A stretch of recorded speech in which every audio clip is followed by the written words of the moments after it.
यह हरामखोरों की जमात बारात में जा रही है। ये 250-300 बारात क्यों ले जा रहा, तुम मुझको बताओ। बंद करो इसको, वरना तेरी औलादों का कोई वजूद नहीं बचेगा। बंद करो इसको।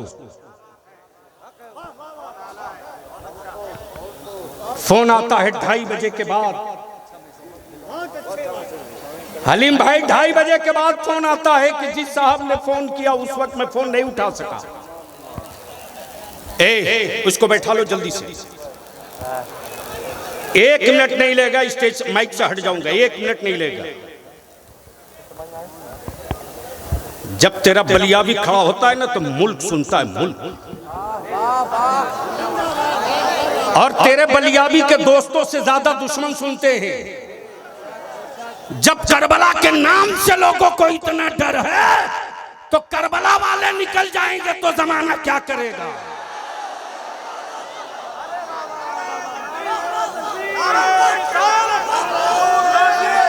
मत लगाओ भैया, सुनो गौर से। अगर जमीर वाले हो तो सुनो। हलीम साहब 5 मिस कॉल देखा तो बैक किया। एक लड़का फोन उठा के फूट फूट कर रोने लगा। हजरत अब्बू जब फोन कर रहे थे ना, उस वक्त बारातियों का खाना घट गया था। 20 आदमी खाना ना खा सके। अब्बा इस सदमे को बर्दाश्त नहीं कर पाए, हार्ट अटैक कर गए। मैंने कहा बेटे देख के डस्टबिन में कितना खाना फेंका पड़ा है। उसने बताया 20 आदमी का खाना घटा था, 100 आदमी का खाना फेंका हुआ। मैं पूछता हूं बता इस कत्ल का मुजरिम कौन है? यह कत्ल किसके माथे पर लिखा जाएगा? हुकूमतों ने कुछ गुंडे पाल रखे हैं मेरे नबी की इज्जत पे पत्थर फेंकने के लिए। लेकिन आखिरी बात अर्ज कर दूं, ये बलियाबी का हाथ उठ रहा है, जबान बोल रही है, दिल धड़क रहा है,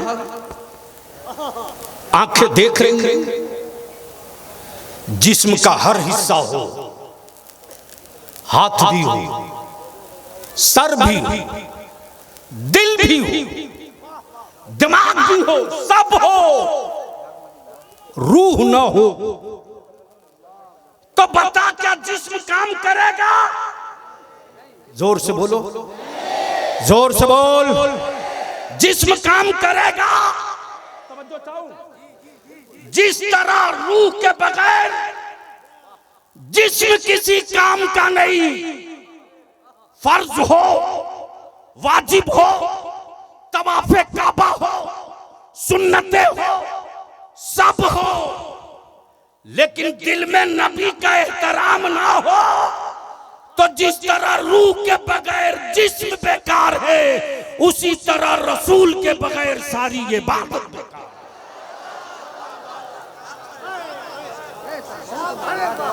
तो अब मैं आपसे पूछूं, आज भी रिसर्च हो रहा है कि गरीबी में सबसे ज्यादा आगे मुसलमान, अनपढ़ों में सबसे बेसी मुसलमान। और हैरत की बात है डब्ल्यू बाबू, सच्चर कमीशन की रिपोर्ट सब बेईमानों ने इलेक्शन में दिखाया,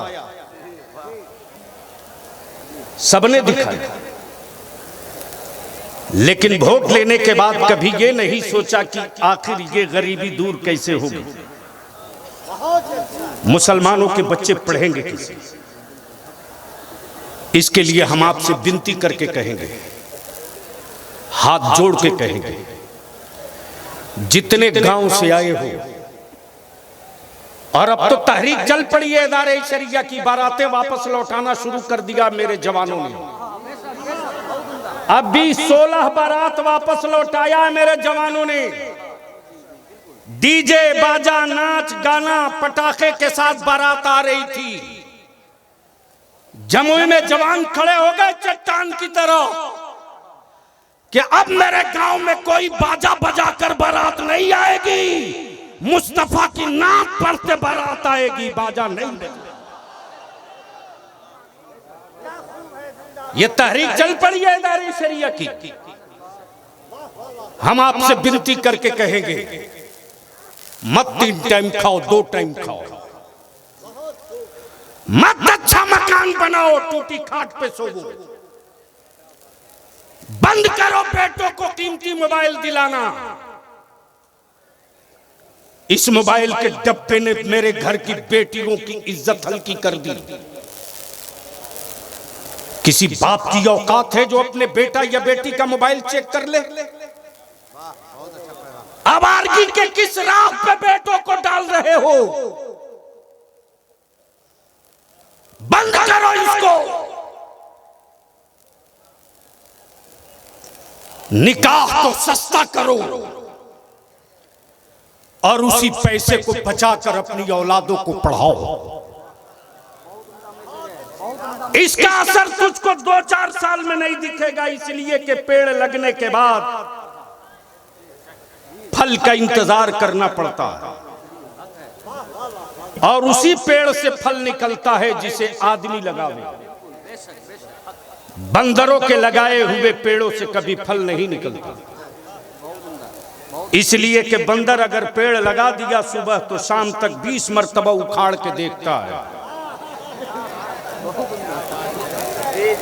लगा कि नहीं लगा, लगा कि नहीं लगा। हलीम भाई, यानी इतना उखाड़ेगा लगाएगा कि जब तक सूख ना जाए छोड़ेगा नहीं।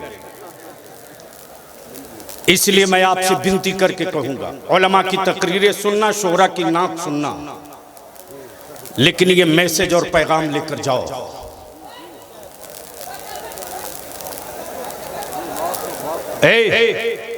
कार्ड वाले अब तक कहां थे?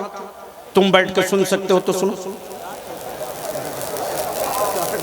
बोल दो सारा मजमा, लब्बैक या रसूल अल्लाह। जोर से बोल, लब्बैक या रसूल अल्लाह, लब्बैक या रसूल अल्लाह।